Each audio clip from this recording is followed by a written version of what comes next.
Oke, bismillahirrahmanirrahim. Assalamualaikum warahmatullahi wabarakatuh. Perkenalkan, kami dari kelompok 3. Di sini kita akan membahas tentang penelitian pendidikan. Nah, untuk selanjutnya yaitu izinkan saya untuk memperkenalkan anggota kelompok dari kelompok 3 ini. Sebelumnya izinkan saya untuk share screen. Untuk yang pertama yaitu ada saya sendiri, Safa Jais Putri Kamila dengan NIM 019, ada Ibrahim Fauzi dengan NIM 035, Nabila Autafia Ramadhani dengan NIM 037, dan Lintang Ayu Hapsari dengan NIM 038. Oke, selanjutnya kita masuk ke materi.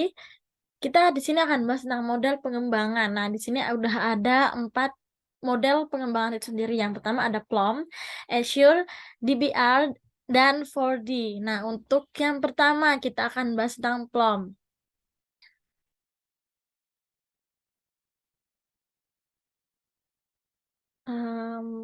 Bentar. Oke, di sini izinkan saya share screen lagi. Untuk yang pertama, kita akan membahas tentang, apa sih PLOM model itu ya. Jadi, model penelitian PLOM itu adalah model pengembangan yang sangat intens dengan subjek penelitian. Nah, diawali dengan pemahaman objek penelitian sampai pada pengetahuan atau sampai pada, kita tuh mengetahui keterandalan, apa sih yang andal, maksudnya tuh apa sih kelebihannya dari, PLOM model ini untuk produk semuanya yang tergantung atau bergantung kepada subjek penelitian itu sendiri.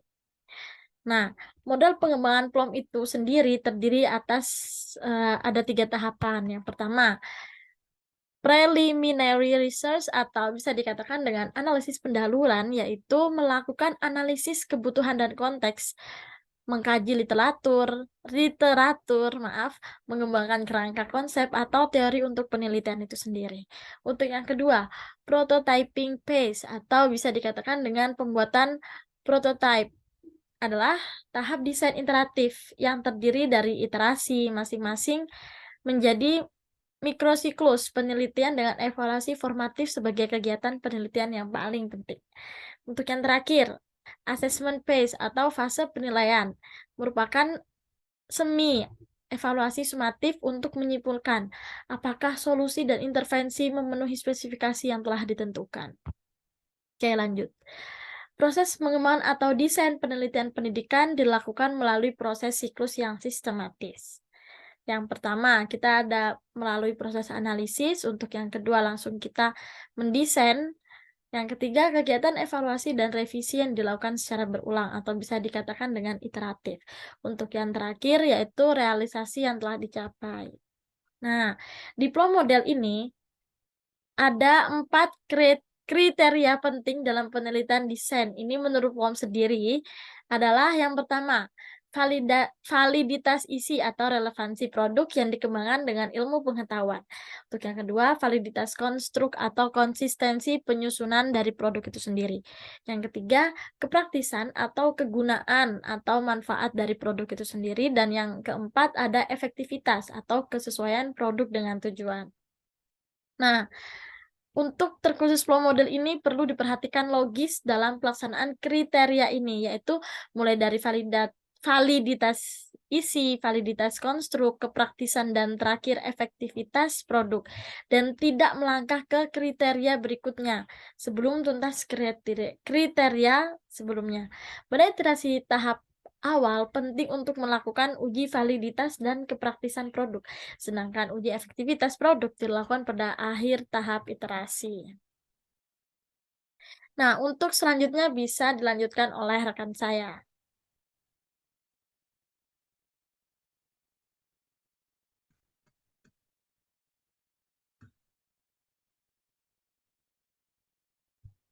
Saya Ibrahim Fauzi dengan NIM A5102100035. Saya akan menjelaskan model pembelajaran Azure. Pengertian dari model Azure yaitu sebuah formalisasi untuk kegiatan pembelajaran berorientasi di kelas untuk menekankan pemanfaatan teknologi dan media dengan baik agar siswa belajar secara aktif.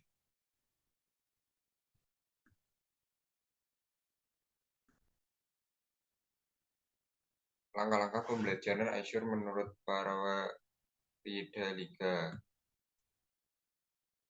yaitu ada 6. Yang pertama itu analisis learner karakteristik, analisis karakter siswa, yaitu langkah awal dalam pembelajaran adalah menganalisis siswa, tujuannya agar guru dapat mengenali karakter siswa yang akan melakukan proses pembelajaran. Setiap siswa memiliki karakter yang berbeda-beda. Tidak bisa guru menyamakan karakter semua siswa karena setiap siswa memiliki keragaman teknis. Tugas bagi pendidik harus memiliki rasa kemanusiaan yang nantinya akan membantu dalam memahami karakter siswa. Yang kedua, state permanent objektif menetap kompetensi. Dalam langkah ini, guru menentukan tujuan siswa sesuai dengan silabus atau kurikulum. Tujuan ini merupakan penjabaran dari kompetensi, pengetahuan, keterampilan, dan sikap yang akan dimiliki oleh siswa. Setelah menempuh proses pembelajaran, tujuan ini juga mengarah pada evaluasi dan hasil belajar. Yang ketiga, select method, media, and material. Memilih metode, media, dan bahan ajar. Dalam langkah ini, guru harus pintar untuk memilih metode, media, dan bahan ajar yang sesuai untuk siswa. Kesesuaian ini dapat dilihat dari karakteristik siswa. Kesesuaian dalam memilih dapat mempengaruhi keefektifan, efisien, dan daya tarik siswa dalam belajar. Metode, media, dan bahan ajar. Selanjutnya, auto-listed material, pemanfaatan bahan ajar dan media pembelajaran. Ketika guru sudah dapat memilih bahan ajar dan media yang sesuai, guru harus dapat memanfaatkannya dengan baik dengan menggunakan metode yang telah dipilih. Selain ketiga komponen tersebut, guru juga harus mempersiapkan kelas dan sarana pendukungnya. Requires learner participation, melibatkan siswa dalam proses pembelajaran. Proses pembelajaran akan berlangsung efektif, efisien, dan memiliki daya tarik ketika siswa ikut berpartisipasi dalam proses ini. Jika siswa aktif dalam proses pembelajaran, akan memudahkan siswa untuk memahami materi yang diberikan oleh guru, serta menumbuhkan motivasi belajar siswa. Yang terakhir, evaluasi dan revisi. Setelah melakukan proses pembelajaran, selanjutnya diadakan evaluasi dan revisi. Tahap ini bertujuan untuk menilai efektivitas dan efisien program pembelajaran dan menilai pembelajaran hasil belajar siswa.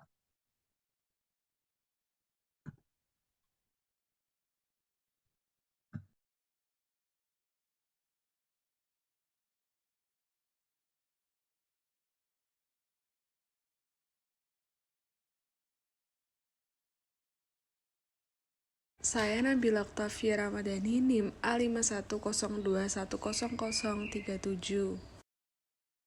Di sini saya akan melanjutkan pemaparan dari teman saya tentang DBR. DBR adalah singkatan dari Data Based Decision Making, yang merupakan pendekatan dalam pengambilan keputusan yang didasarkan pada data dan informasi yang tersedia. Pendekatan ini banyak digunakan dalam bidang pendidikan untuk meningkatkan kualitas pembelajaran dan hasil belajar siswa.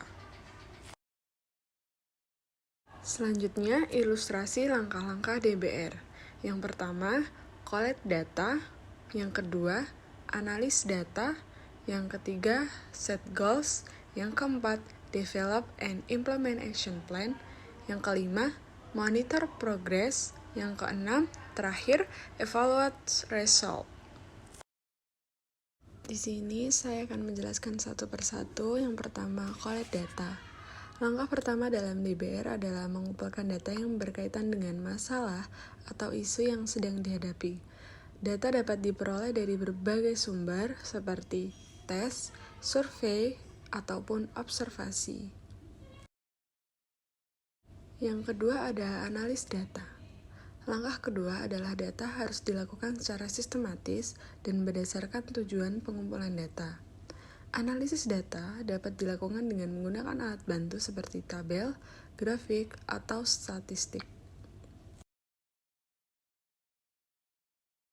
Yang ketiga, set goals. Langkah ketiga adalah menetapkan tujuan yang spesifik dan terukur berdasarkan hasil analisis data. Tujuan harus terkait dengan masalah atau isu yang sedang dihadapi dan dapat dicapai dalam jangka waktu tertentu. Yang keempat ada Develop and Implement Action Plan. Langkah keempat adalah mengembangkan dan melaksanakan rencana aksi berdasarkan tujuan yang telah ditetapkan. Rencana aksi harus melibatkan berbagai belah pihak yang terkait dan terdiri dari tindakan yang spesifik dan terukur.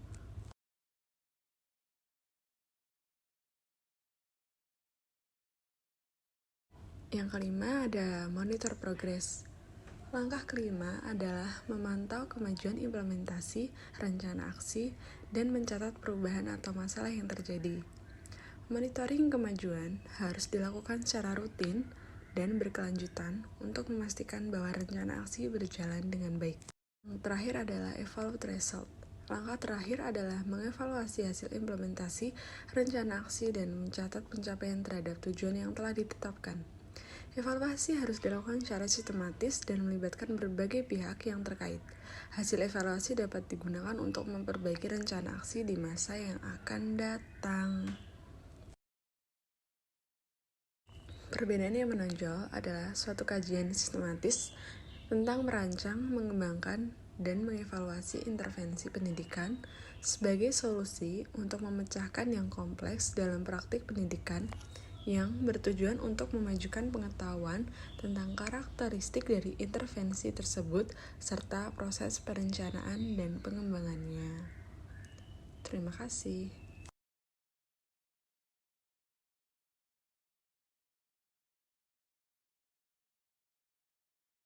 Dari Nangaya Sari NIM A510210038 akan menjelaskan tentang pengembangan 4D. Pengembangan 4D adalah cabang dari riset dan development yang bertujuan untuk memperoleh informasi yang lebih mendalam tentang kebutuhan pengguna dan cara-cara untuk memenuhi kebutuhan tersebut. Konsep 4D sendiri terdiri dari define, design, develop, dan deploy. Selanjutnya yaitu langkah-langkah dalam pengembangan 4D. Yang pertama itu mencari dan menentukan definisi, yang kedua membuat desain, yang ketiga mengembangkan, dan yang keempat menerapkan. Selanjutnya yaitu tahapan dari masing-masing langkah-langkah penelitian 4D. Pada langkah yang pertama yaitu mencari dan menentukan solusi. Tahap yang pertama yaitu melakukan riset untuk mengidentifikasi masalah dan kebutuhan pengguna. Bisa dilakukan dengan cara wawancara, observasi, survei, atau pengumpulan data lainnya. Selanjutnya, yang kedua, menentukan tujuan yang ingin dicapai dan spesifikasi produk atau solusi yang dibutuhkan untuk memenuhi kebutuhan pengguna. Pada langkah yang kedua, yaitu membuat desain. Tahapan yang pertama, yaitu buat konsep solusi atau produk yang dapat memenuhi kebutuhan pengguna. Lalu tahap yang kedua, rancang produk atau solusi secara detail termasuk spesifikasi teknik, desain visual, dan fitur-fitur produk. Pada langkah yang ketiga, yaitu pengembangan. Tahap yang pertama yaitu membuat prototip dari produk atau solusi yang telah dirancang, lalu dilanjut melakukan uji coba untuk memastikan produk atau solusi dapat berfungsi dengan baik. Selanjutnya, melakukan revisi jika diperlukan untuk meningkatkan produk atau solusi. Pada langkah yang keempat, yaitu penerapan. Tahapannya yang pertama yaitu setelah produk atau solusi telah berhasil diuji coba dan direvisi, maka kita masuk ke peluncuran produk ke pasar atau pengguna. Lalu tahapan yang kedua yaitu melakukan evaluasi terhadap produk atau solusi untuk mengetahui apakah telah memenuhi kebutuhan pengguna dengan baik atau belum. Selanjutnya yang ketiga, melakukan perbaikan jika ada masalah yang ditemukan setelah produk atau solusi diluncurkan. Selanjutnya, perbedaan dari 4 model pengembangan R&D. Perbedaan paling menonjol dari keempat jenis model pengembangan tersebut adalah pada fokusnya. Pengembangan belum lebih fokus pada evaluasi efektivitas program, sementara pengembangan Azure lebih fokus pada peran media dan teknologi dalam pembelajaran. Pengembangan design-based research lebih fokus pada pengembangan solusi atau produk baru untuk memecahkan masalah pembelajaran. Sedangkan pengembangan 4D fokusnya lebih pada pengembangan solusi atau produk baru untuk memenuhi kebutuhan pengguna secara umum.